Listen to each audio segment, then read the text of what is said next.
Vamos abrir as nossas Bíblias em Efésios, no capítulo 2. Efésios, capítulo 2. Vamos fazer a leitura iniciando no verso 11, ao final do capítulo. Efésios, capítulo 2, 11 em diante. Vamos fazer a leitura juntos e no final nós faremos uma oração. Efésios capítulo 2, verso 11. Leiamos.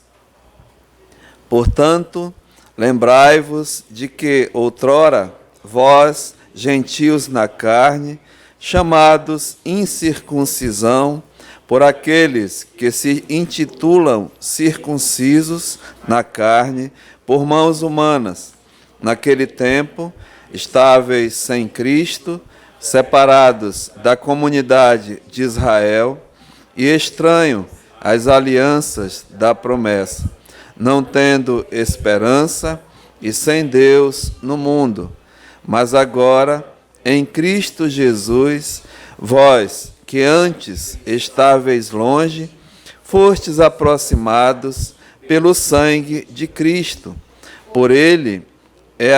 Porque Ele é a nossa paz, o qual de ambos fez um, e tendo derrubado a parede da separação que estava no meio, a inimizade, aboliu na sua carne a lei dos mandamentos na forma de ordenanças, para que dos dois criasse em si mesmo um novo homem, fazendo a paz, e reconciliasse ambos em um só corpo com Deus, por intermédio da cruz, destruindo por ela a inimizade.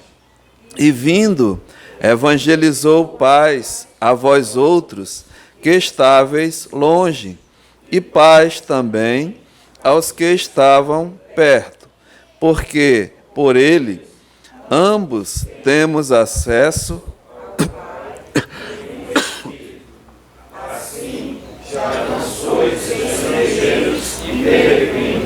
mas concidadãos dos santos, e sois da família de Deus, edificados sobre o fundamento dos apóstolos e profetas, sendo Ele mesmo, Cristo Jesus, a pedra angular, no qual todo edifício bem ajustado cresce para santuário dedicado ao Senhor, no qual também vós, juntamente, estáis sendo edificados para a habitação de Deus no Espírito. Oremos. Pai, nós te louvamos, Senhor, porque realmente é um privilégio podermos estar juntos, reunidos em comunhão com o Senhor. Obrigado, Senhor, pelo dia, as bênçãos espirituais que o Senhor tem concedido a cada um de nós. E que nessa noite, Pai, a Tua palavra venha mesmo nos ensinar, nos edificar, nos fortalecer. E assim, Pai, que a Tua igreja aqui reunida receba mesmo o alimento espiritual para as nossas almas. E para isso nós pedimos, imploramos o auxílio do Espírito Santo. Ele que é o autor da palavra, Ele é o professor, Ele venha mesmo, Pai, nos ensinar. Reconhecemos a nossa dependência e a nossa incapacidade, mas o Senhor nos capacite hoje à noite, Pai, e a Tua igreja aqui reunida possa mesmo receber as bênçãos espirituais, o fortalecimento para as nossas almas. E se porventura há entre nós alguém que ainda não tem a salvação, o Senhor faça essa obra que é Tua, Pai, especial, nessa vida preciosa. Entregamos cada um nessa noite em Tuas mãos. Fica conosco, Pai, no nome de Jesus. Amém. Podemos assentar, amados. Nós estamos estudando essa carta preciosa do apóstolo Paulo à igreja ali em Éfeso, e nós identificamos como uma carta universal, não só para a igreja de Éfeso, mas para a igreja do Senhor Jesus em todos os tempos. E visto mesmo que há um desejo grande, profundo do apóstolo Paulo, no final da sua vida, preso ali em Roma, ele deseja mesmo, ora, para que a igreja, que Deus possa iluminar, conceder mesmo a sabedoria e o pleno conhecimento aos crentes, não é? Aos crentes ali, para que ela cresça, a igreja, cresça na graça, cresça no conhecimento, se fortaleça e assim realmente cumpra o papel que lhe é devido. E nós assim temos visto, né, que o desejo do Paulo era esse. E a ele foi dado assim o privilégio ao apóstolo Paulo de ser usado por Deus como o homem que ia revelar o mistério de Deus, oculto nos séculos, e revelar realmente o propósito da igreja. É o pastor Gibson, né, pastor? Puxa, eu vi ali, que bênção, irmãos. Está na luta, né? Graças a Deus. Nós temos orado pelo irmão. Amém. Obrigado pela presença. Então, o Paulo, ele tem esse desejo mesmo, irmãos, que a igreja cresça, fortaleça, e a ele foi dado esse mistério, né, de revelar o corpo de Cristo, a igreja sendo o corpo de Cristo. E aqui no versículo 23, no finalzinho do capítulo 1, ele diz, olha, o qual é o seu corpo, está falando de Jesus e da igreja, a plenitude daquele que a tudo enche em todas as coisas. Então, Paulo vai descrever no capítulo 2 e o capítulo 3 esse mistério, né? E Paulo descreve de uma forma maravilhosa, assim mesmo o Espírito Santo tendo revelado isso a ele. E, irmãos, nós vimos na semana passada, nos últimos estudos, terminamos os primeiros 10 versículos, em que Paulo mostra, revela, não é, quem realmente é a igreja de Jesus Cristo. E nós vimos assim, identificamos, né, a condição, a revelação geral desse mistério, a condição do homem, a condição mesmo desgraçada, não é? Mas a graça de Deus superabundou, a graça foi superabundante.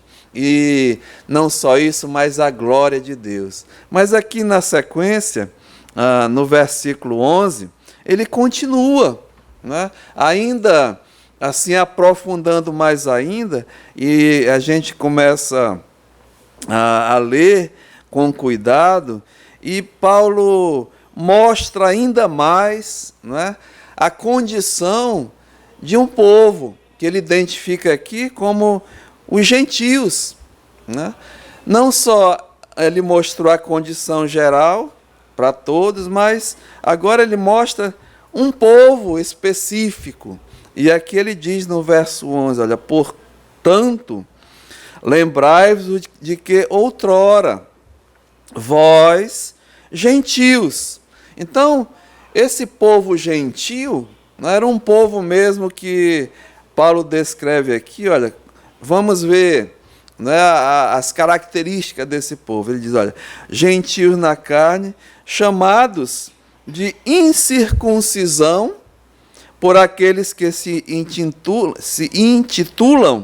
circuncisos na carne por mãos humanas. Então, Paulo está identificando um povo chamado gentio, em comparação aqui a outro povo, né?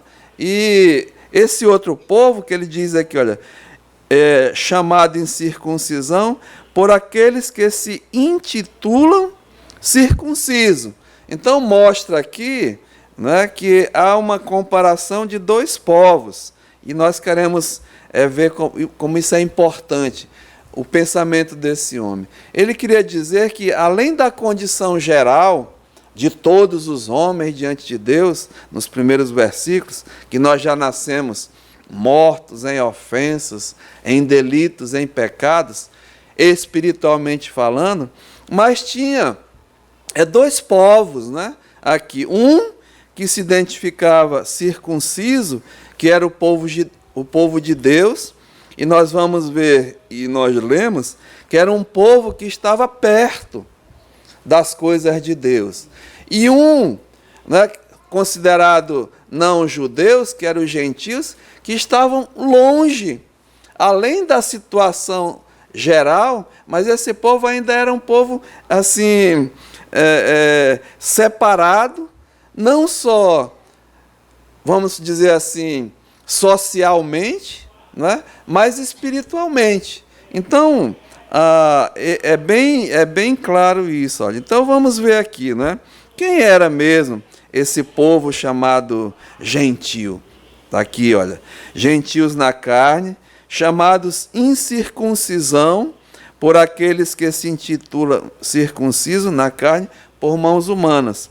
Era um povo, diz o verso 12, naquele tempo, estáveis sem Cristo, separados da comunidade de Israel e estranhos às alianças da promessa, não tendo esperança e sem Deus no mundo. Olha a qualificação, né? Um povo mesmo sem Cristo, sem, diz aqui, comunidade, né? Estranhos às alianças da promessa, sem promessas, sem esperança e sem Deus no mundo. Olha que situação, né, meus amados, em comparação a um povo que se diz circunciso, que era o povo judeu. Então, além da condição natural, ainda tinha essa, né, de separados, de mesmo socialmente e espiritualmente desprezado por um povo que se achava perto de Deus. É lógico, né? E nós temos que reconhecer que o povo judeu foi e é e continua sendo um povo especial. O povo judeu é um povo escolhido por Deus. E isso, irmãos, não é porque eles eram melhores do que os outros povos, não. Porque aprove a Deus, na sua suficiência, na sua vontade, escolher esse povo. Mas com um propósito. Eles eram igual a todos nós, né? Mas Deus escolheu esse povo com um propósito. E ser um povo, uma nação peculiar a Deus. E assim vamos identificar, né? Que é para a gente entender melhor. Então, o judeu, como é que nasceu realmente essa nação? Veja Gênesis no capítulo 12, logo no início das Escrituras. Gênesis capítulo 12. Diz assim a palavra do Senhor, logo no primeiro versículo. Olha. Ora, disse o Senhor a Abrão, sai da tua terra, da tua parentela e da casa de teu pai, e vai para a terra que te mostrarei. De ti farei uma grande nação, e te abençoarei, e te engrandecerei o nome. Sê tu uma bênção. Abençoarei os que te abençoarem, e amaldiçoarei os que te amaldiçoarem. Em ti serão benditas todas as famílias da terra. Partiu, pois, Abrão, como lhe ordenara o Senhor. E Ló foi com ele. Tinha Abraão 75 anos quando saiu de Harã. Então foi, né? Aqui nós não temos que explicar nada nesse sentido. Foi da vontade de Deus escolher esse homem, Abrão. Ele poderia ter escolhido Nivan, Raimundo, Manuel. Ele escolheu Abrão. Não me pergunte por quê, que eu não sei. E nem vamos, né, entrar, porque Deus escolhe. é soberana a vontade de Deus. Escolheu esse homem Arão e diz aqui, né, olha, de ti eu farei uma grande nação, um grande povo, com um propósito, né, de, através dele, abençoar as demais nações. Deus queria mostrar, né, que um povo que ele escolheu, e esse povo, meus amados, tinha um propósito, né, como eu falei no início. Eles foram escolhidos, através de Abrão, para serem as testemunhas de Deus. E Deus confiou a eles, né, toda a palavra, confiou a eles as leis, confiou a eles as promessas, as alianças, e é o que diz, segure aqui rapidamente, veja o Paulo escrevendo aos Romanos, no capítulo 9, e no versículo 4 e 5. Romanos 9, 4 e 5. Está falando dessa nação. Então ele diz assim, olha, são israelitas, a nação de Israel, que é o povo judeu. Romanos 9, 4. Pertence-lhes a adoção, né? Deus os adotou, Deus os escolheu. E também a glória, as alianças, a legislação, o culto e as promessas.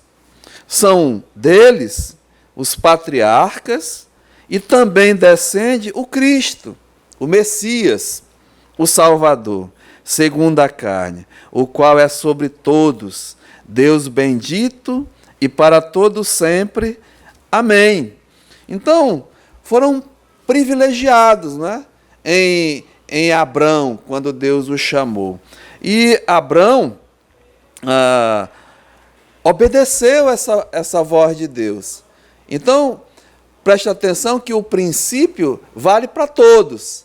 Ou seja, Abrão foi escolhido por Deus, mas ele foi obediente à palavra de Deus.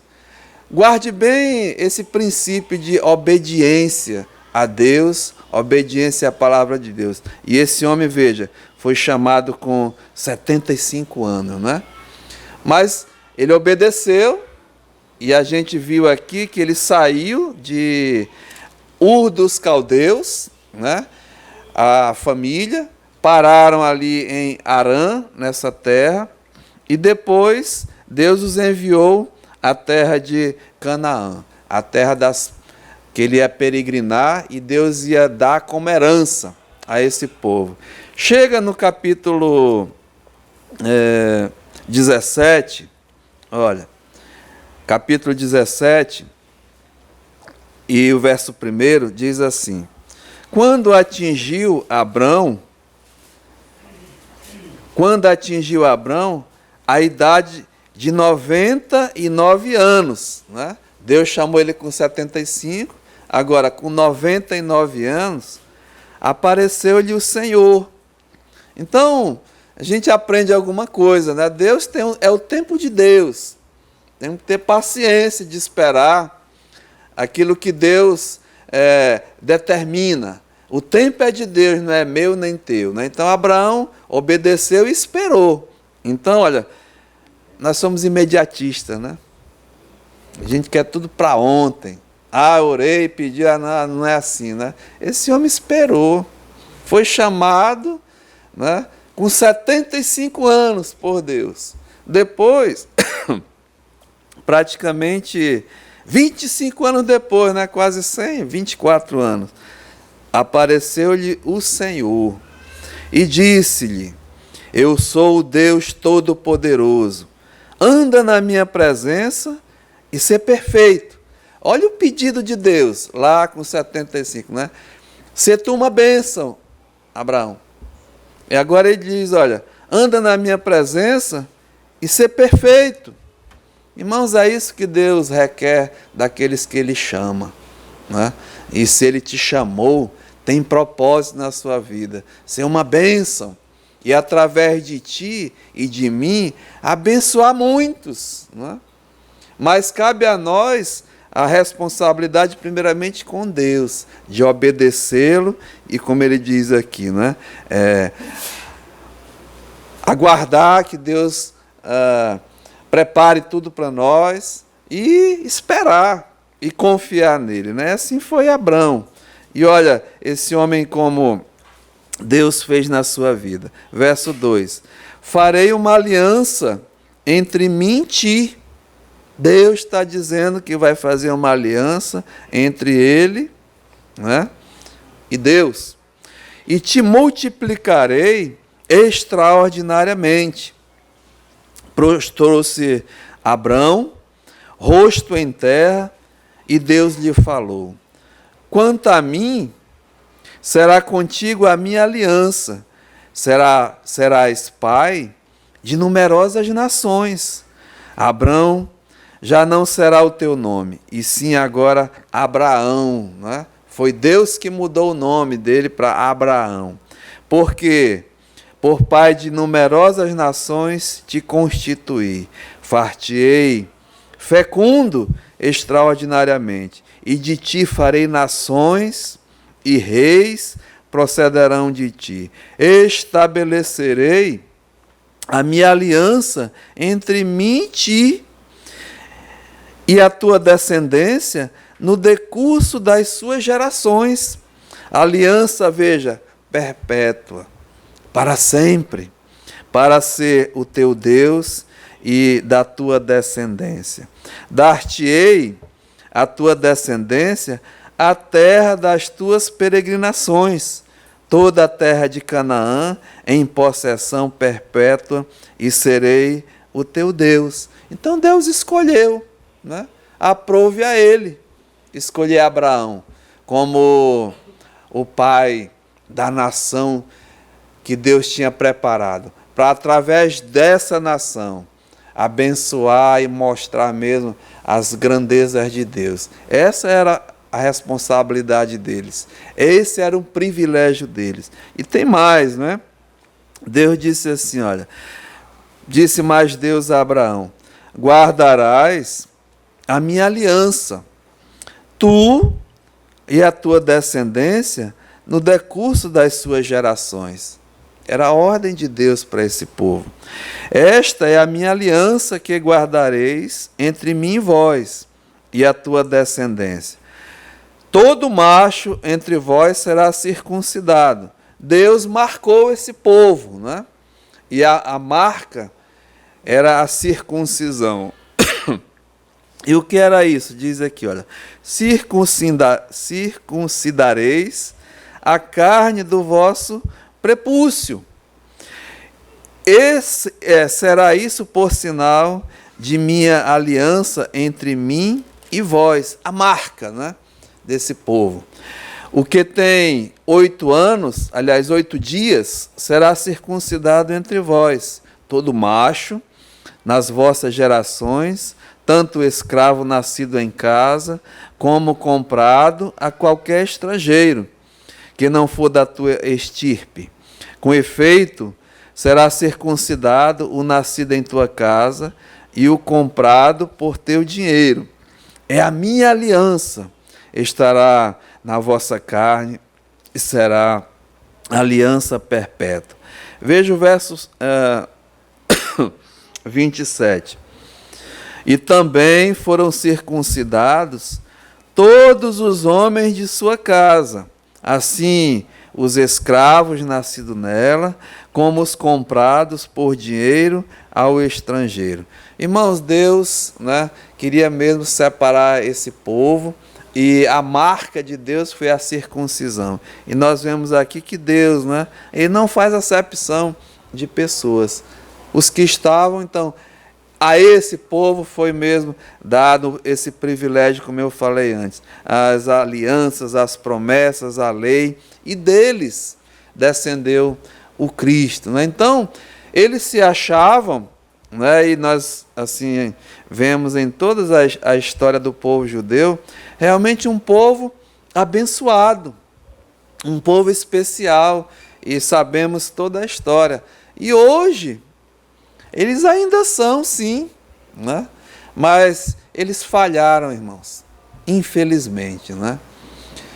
Deus queria usá-los para, através dele, abençoar todas as nações e deu a ordem, né, para Abraão. Obedece a minha palavra, faz o que eu mando. E eles fizeram? Infelizmente não, né? Eles desobedeceram a palavra de Deus. Mas, mesmo assim, se tornaram, acharam-se especiais, né? Se tornaram orgulhosos, preconceituosos em relação às outras nações. Então, eles são o povo de Deus, né? Eles, somos melhores. Então, o restante, eles desprezaram. Por isso que chamaram de gentios incircuncisos, né? Então, Paulo está fazendo questão de mostrar agora, né? Volte lá para Efésios, no capítulo 2, mostrar mesmo que havia uma comparação de dois povos, né? Gentios e judeus. E o mistério que ele vai desenrolar e desenvolver é o quê? É que esses dois povos, um milagre de Deus, através de Jesus Cristo, ele vai conciliar, né? Vai haver uma conciliação, vai haver mesmo, vai fazer uma paz, e só Deus podia fazer isso. E essa paz, realmente, essa conciliação, é a igreja, né? A construção de um novo povo. E aí Paulo vai descrever esse que nós estamos vendo hoje à noite. Então diz assim, né? Identificando esses dois povos, né? Gentios, veja do versículo 11. Na carne, chamados em circuncisão, por aqueles, né? Pelo povo judeu, que se intitulam circuncisos. E eu mostrei porque era dessa forma, né? Aí ele continua, olha, naquele tempo, estáveis sem Cristo. Então, além de ser já na condição geral, era um povo desprezado, né? Não era povo de Deus. Ainda tinha essa... pior ainda, né? Olha, estavam sem Cristo. Não tinha Cristo. As promessas de Cristo, ou seja, o Messias, era para o povo judeu, né? A Bíblia diz que ele veio para o que era seu, para o judeu. Então o gentio não tinha nada, não tinha Cristo, né? Diz mais, separados da comunidade de Israel, ou seja, não era povo de Israel, não era povo de Deus, sem comunidade, desprezado, né? Continua. Estranhos às alianças da promessa, sem promessa nenhuma. As promessas eram para o povo de Deus, povo de Israel, né? Então, desprezados, sem promessa, não tendo esperança, sem esperança, irmãos. Uma vida sem esperança, né? É uma vida debalde. Imagina a condição desse povo. E diz aqui, olha, sem Deus no mundo. E era uma verdade. Aliás, o Deus verdadeiro, de certa forma, né, se identificou ao povo judeu, o Deus verdadeiro. E os gentios? Qual era o seu Deus? Aliás, eram deuses, né? Eram os deuses que os gentios adoram, até nós mesmo. Essa era a situação. Então veja, né? Por isso que diz desprezados, incircuncisos, né? Longe de Deus. Aí vem a maravilha novamente, né? Começa mesmo agora a conciliação. Verso 13, olha. Mas agora, né? Aquele mais que nós tratamos lá, a misericórdia, a bondade, o amor de Deus, a grandeza do amor de Deus, a salvação, a graça salvadora, mas, né, agora, mudou, diz assim, olha, em Cristo Jesus. E aí, novamente, irmãos, vem a centralidade da igreja, né? Em Cristo Jesus. Aí sim, olha o que o Paulo vai descrever, aprofundando mais ainda a obra grandiosa de Jesus Cristo. Mas agora em Cristo, vós, olha, que antes estáveis longe, né? Longe de Deus, longe das coisas de Deus, longe até do povo que era chamado povo de Deus, longe, fostes aproximado.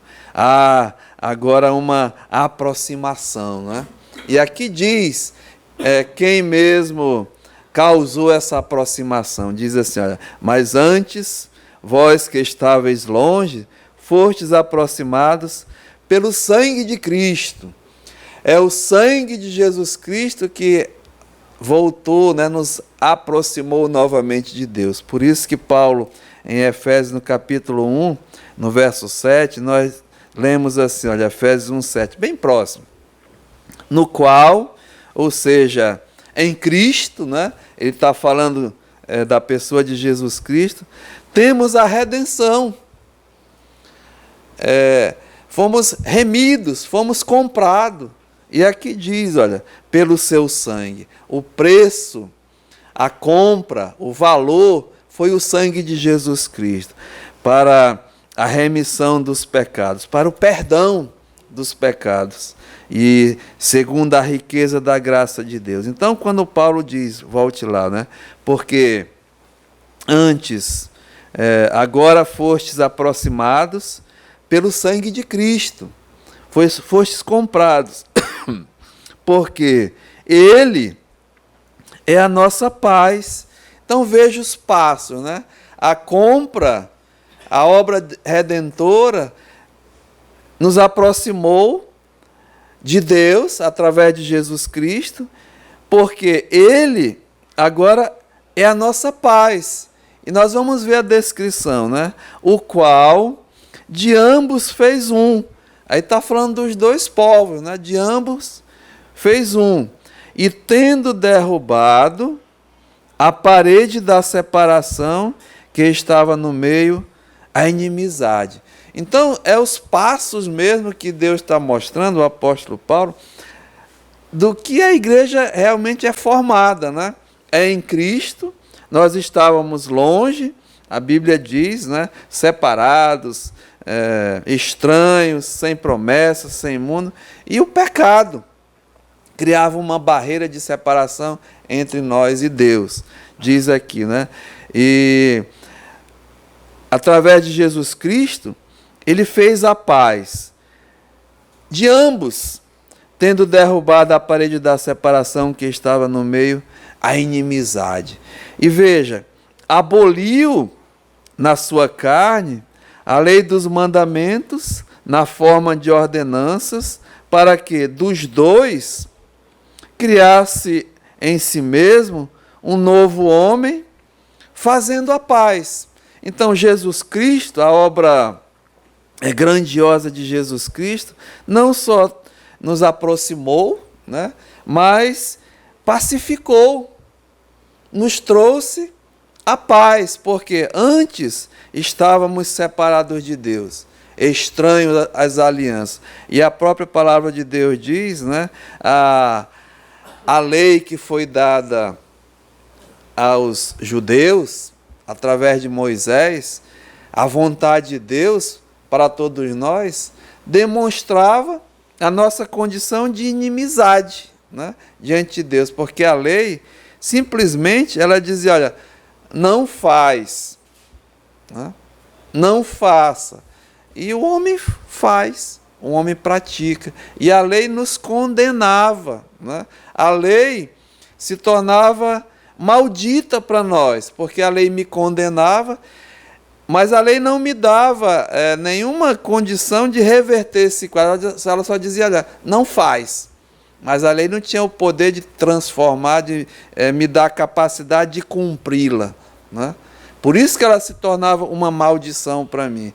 E Paulo, escrevendo aos Gálatas, veja aqui, olha, Gálatas capítulo 10, aliás, 3, e no versículo 10, ele diz assim, olha, todos quantos, pois, são das obras da lei, aqueles que querem seguir a lei, né? Não é que a lei ela é má, muito pelo contrário, a lei é boa, a lei é perfeita, a lei ela esclarece e mostra a vontade de Deus para todos nós, mas nós somos incapazes de cumprir a lei.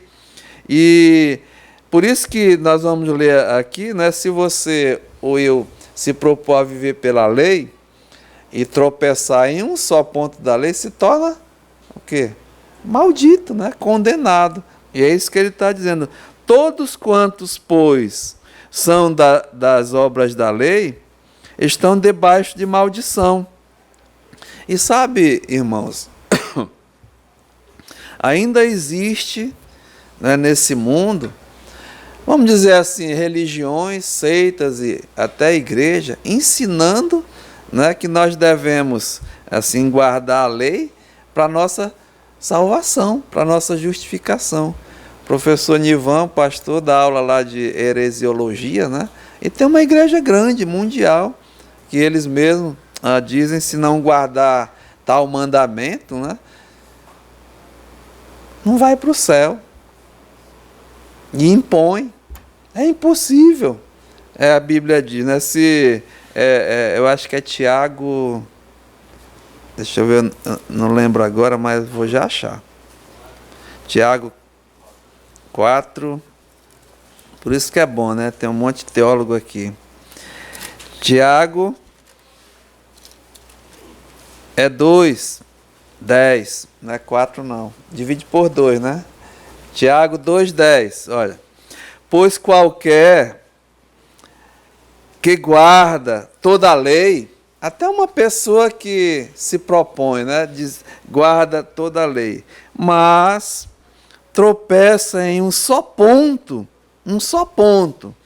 ele se torna culpado de todos. Não tem jeito.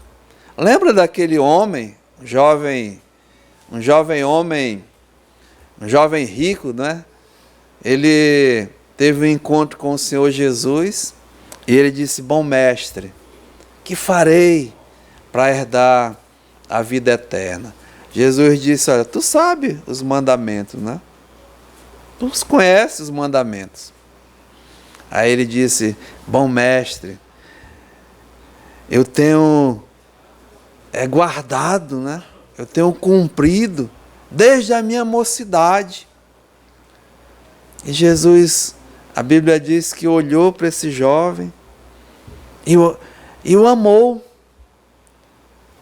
Teve compaixão, mas disse: olha, falta só faz só uma coisa, né? Vai, vende tudo que tu tens, dá aos pobres, e aí vem e me segue, né? E a Bíblia diz, meus amados, que esse homem, ele saiu triste com essas palavras de Jesus. É uma das passagens que eu considero assim mais triste das Escrituras. Um homem que estava buscando a vida eterna, né? Sabia aonde estava a vida eterna, Jesus Cristo, teve um encontro, né? Recebeu o amor e a orientação da palavra de Deus, mas não obedeceu, né? Lembra no começo da pregação? Obediência. Simplesmente ele não cumpriu nem o primeiro mandamento, né? Que o primeiro mandamento da lei de Deus diz qual é? Não terás outros deuses diante de mim. E a Bíblia diz que esse homem possuía muitas propriedades. O amor dele estava nas suas propriedades. E a Bíblia diz que ele saiu triste da presença de Jesus. Ou seja, tão perto, né, do reino, mas sem salvação. Assim era o povo judeu. Tinha a lei, tinha os mandamentos, pertinho de Deus, mas espiritualmente sem salvação, né? Muito triste. Então, diz aqui, olha, Gálatas 3:10. Todos quantos, pois, são das obras da lei, estão debaixo de maldição, porque está escrito: maldito é todo aquele que não permanece em todas as coisas escritas no livro da lei para praticá-las. E é evidente, olha essa confirmação aqui de Deus, né? E é evidente que pela lei, veja, irmãos, grifa mesmo, ninguém, né? Ninguém é justificado diante de Deus. Ninguém. Não é que diz lá em Efésios, onde nós estamos? Pela graça sois salvos, mediante a fé, isso não vem de vós, é um dom. Não de obras, né? Para que ninguém se glorie. Então diz aqui, olha, e é evidente que pela lei, ninguém é justificado diante de Deus, porque o justo, como muda, né? O justo, ele é justificado pela fé. Não só justificado, mas ele viverá pela fé. Ora, a lei não procede de fé, mas aquele que observar os seus preceitos, por eles viverá, né? Cristo, olha, é o que eu queria mostrar, nos resgatou da maldição da lei, fazendo-se ele próprio maldição em nosso lugar, porque está escrito: maldito é todo aquele que for pendurado em um madeiro. E Jesus Cristo foi, não é? Pendurado no madeiro. E ali ele se tornou maldição. Por minha causa, por tua causa. E aqui diz, né, olha, para que a bênção de Abraão, tá vendo? A bênção de Abraão chegasse a quem?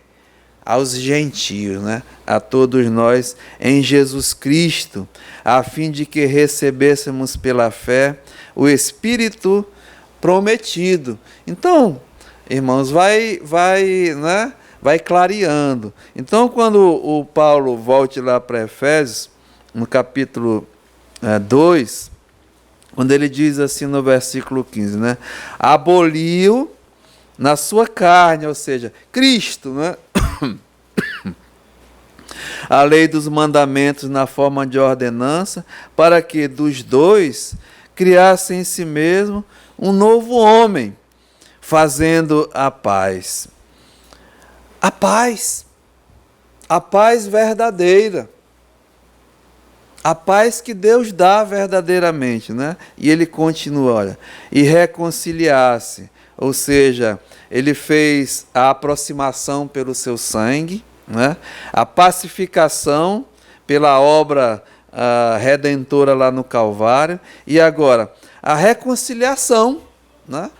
Reconciliar-se em ambos, ou seja, tanto o judeu, né, como o gentil, ambos em um só corpo com Deus, por intermédio da cruz, destruindo por ela a inimizade. E vindo, está falando de Jesus, né? Evangelizou a paz. Então, o evangelho aqui, essa obra grandiosa de Jesus Cristo, né? É o evangelho da paz. Ele realmente evangelizou a paz. Ele não disse aos seus discípulos: eu vos deixo a paz, né? A minha paz eu vos dou, não vos la dou como dá o mundo, né? Porque a paz de Jesus Cristo é uma paz verdadeira. A paz, meus amados, do mundo, aliás, o mundo, ele oferece uma paz, só que é uma paz que é passageira, né? É uma paz que é provisória, é uma paz que ele não pode dar, porque alguém pode dar aquilo que não tem? Eu acredito que não, né? Como pode o mundo dar a paz se a Bíblia diz que o mundo é o inimigo de Deus? Não pode dar a paz, essa paz com Deus, né? É o inimigo de Deus. Agora Jesus não, ele verdadeiramente dá a paz porque ele é o príncipe da paz. Isaías capítulo 9 e 6, né? Ele é o Pai da eternidade e o príncipe da paz. Ele fez a paz, por isso ele diz, eu vos deixo a minha paz eu vos dou, né? Ele foi, aliás, ele é o autor da paz. E aqui Paulo está dizendo, ele que fez a paz, né? Trouxe a paz, a reconciliação, a pacificação e evangelizou a paz. Interessante que entrou agora essa passagem, é João capítulo 20, vamos ver aqui, né? João capítulo 20, e o versículo 19. João capítulo 20, e o versículo 19. Ao cair da tarde, daquele dia, o primeiro da semana, domingo, né?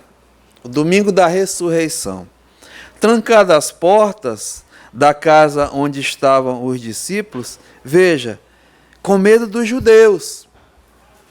Havia uma tensão, né? Jesus acabava de ser morto, havia mesmo toda aquela confusão e os discípulos dele eram identificados, estavam com medo, era lógico, né? Havia a notícia que ele tinha ressuscitado, as autoridades sabiam, os guardas, né, tinham sido pagos para mentir a respeito da ressurreição, tinha uma acusação que os discípulos tinham roubado o corpo de Jesus, então era um momento tenso, né, ali. Mas diz aqui, olha, com medo dos judeus, veio Jesus, pôs-se no meio e disse-lhes, paz seja convosco. Sabe, irmãos, talvez hoje à noite tenha alguém aqui aflito com alguma coisa, com alguma situação, passando por alguma dificuldade, está com medo de alguma coisa, é normal, né? Nós temos sentimentos, mas Jesus está dizendo, olha, Ele está aqui hoje, né? No nosso meio, Ele diz paz seja convosco, e dizendo-lhe isto, lhes mostrou as mãos e os lados, ou seja, Ele é o príncipe da paz, né? E mostrou o preço da paz que Ele pagou. Jesus pagou um alto preço para realmente trazer a paz, né? Diz assim, olha, e alegraram-se, portanto, os discípulos ao verem o Senhor. Disse-lhes, pois, Jesus outra vez, paz seja convosco. Assim como o Pai me enviou, né, eu também vos envio.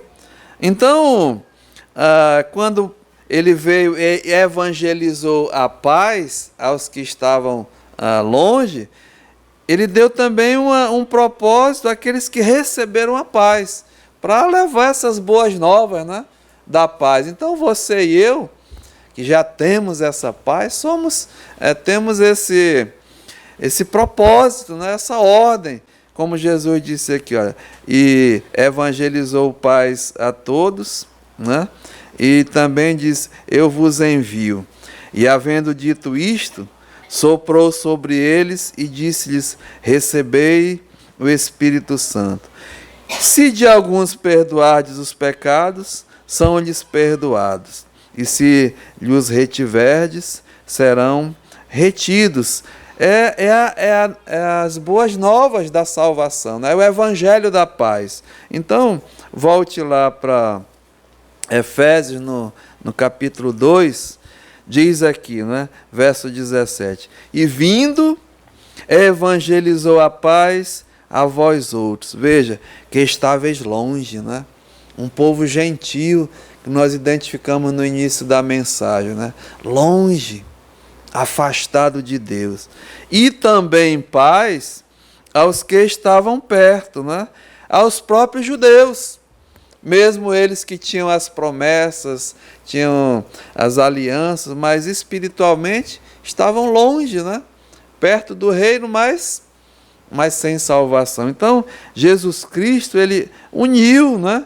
Fez a conciliação desses dois povos, separados mesmo, não só socialmente, mas espiritualmente, agora conciliado, né? Num só corpo. Por isso que diz aqui, olha, e vindo evangelizou a paz a vós outros que estáveis longe, e a paz aos que estavam perto. Por quê? Por ele, né? Por Jesus, ambos temos acesso ao Pai, a um Espírito. Então, irmãos, o nosso tempo já deu e a gente vai devagar, mas hoje à noite, né, eu queria mostrar para nós aqui que Paulo aprofundou mais ainda, né? Ele está dizendo aqui, olha, que a igreja, o corpo de Cristo, é algo especial. Não só é mais um privilégio dos judeus, mas agora dos gentios. Todos, né?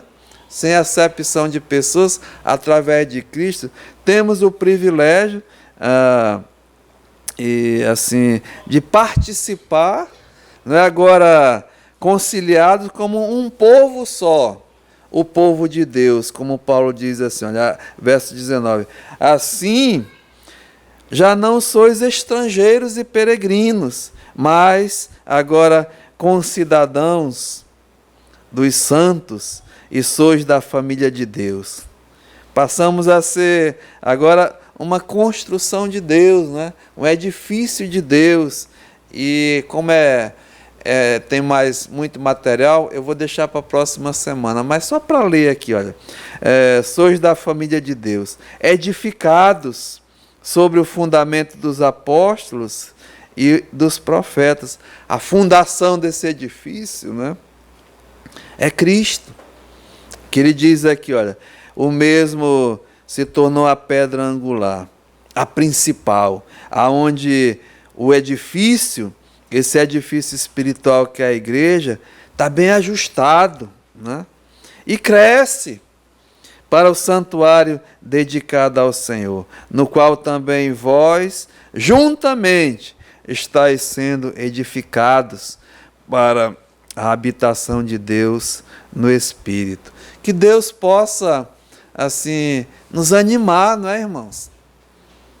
Nos fortalecer. É isso que Paulo queria, que a igreja compreendesse o valor que nós temos, cada um, na pessoa de Jesus Cristo. Antes, longe, né? Desprezados, sem esperança, sem Deus, sem comunidade e sem Cristo, separados. E ainda na condição de renegado por aqueles que tinham a responsabilidade de nos aproximar de Deus, mas falharam, né? Mas graças a Deus, né, irmão? Jesus veio e a Bíblia diz, veio para o que era seu. E os seus não o receberam, mataram, crucificaram Jesus. Mas aí abriu a porta da graça, né? A todos quantos o receberam, deu-lhes o poder de serem feitos o quê? Filhos de Deus, a saber os que creem no seu nome, né? João 1:11 e 12. Então nessa noite, irmãos, eu acredito que o apóstolo Paulo queria muito que a igreja ali se fortalecesse com essas verdades, né? E como Deus pediu a Abraão, né? Abraão, se tu uma bênção, através de ti eu quero abençoar as demais nações.